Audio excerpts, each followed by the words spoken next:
it was, but it just... I spent a lot of my childhood going into the movie theater late. But whatever, my parents were raised in an environment where you just, like, the movies were playing, you walked in, you went into the movie, and then you would just watch it until the point where you had, you know, got to. Wherever it was, this is where we came in. Right, come in the middle of the movie. So if you watch a movie twice? You watched the whole movie, but you would start in the middle and then come back and wait for in between and see it again. And so there have been movies where I never seen the beginning of the movie.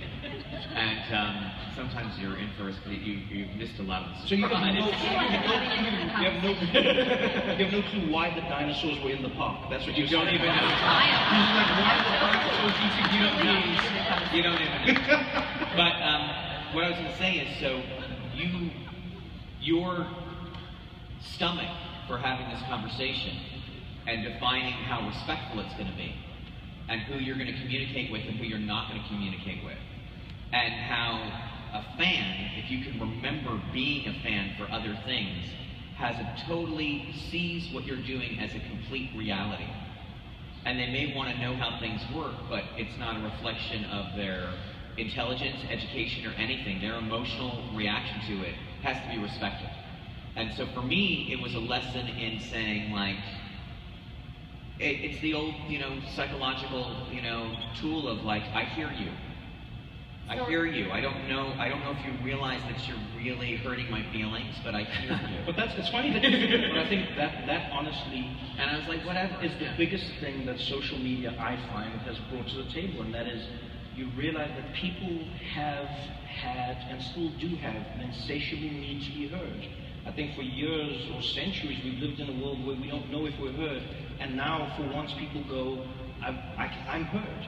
And unfortunately, a lot of people think the only way they can be heard is by being negative. So, with a lot of companies or with brands, you find the way they can attract the attention is to go, screw you, company X, screw you, person this, because you're more likely to see those. I always see like accounts of companies, and they're always responding to the bad ones. They're always going, oh, please send me your details, Mike, and I'll check what happened there. Oh, Tony, I'm so sorry your bag got lost on the plane. Please send me. But people tend to ignore the good ones, funny enough. They just go, okay, so that's a good point. And I've actually been called out on that a couple times on social media. Like, why would you respond to that guy? Yeah. He's just a dick. Like, what? I told you that you inspired me and you did this stuff. Like, you know what? You're right. Why do we have to chase? It's like chasing hecklers or something. It really is. The key I find is finding. Have you ever? But at the same time, like, you're not allowed to chase hecklers. Okay. Well, or just calling out hecklers, which I'm sure. I just ignore them. Okay. You've never. Do you call them out? But that's, I guess, growing up as a skater and really being an outcast, like in high school, skating was the furthest thing from cool. I know that doesn't seem real in today's society because kids are all like cool and skaters and whatever, but it was like there were nerds and then there were skaters. And I'd have to hide my skateboard at school, but I learned to just sort of block out the noise of the haters because I enjoyed it so much and I was passionate about it. And I think that helped me through guiding social media, where I was one of the, I don't want to say it was the first ones, but one of the first skaters or pro athletes that really embraced it. People are like, why? What do you? Those people are mean. I'm like, right. They're just loud. Like the true core and the authenticity rises to the top, I believe. But there's gonna be the people that and how do you guys keep them, right? So if you're talking about the haters and you're talking about the overwhelming noise that's coming from social media, you've acquired these fans, you want to nurture them, you want to be responsible to them, you want to be interested in them. Where do you find the balance? You have to learn to filter the noise. That's what I find. The most important thing is to learn to filter the noise.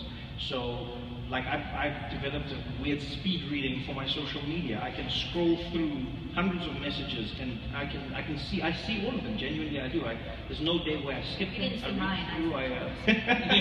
I saw it. No, you scroll through and you start to learn the patterns. You notice that some people are baiting you. You notice that some people are just there to really just stoke the fire. But then you start to see where true fan is.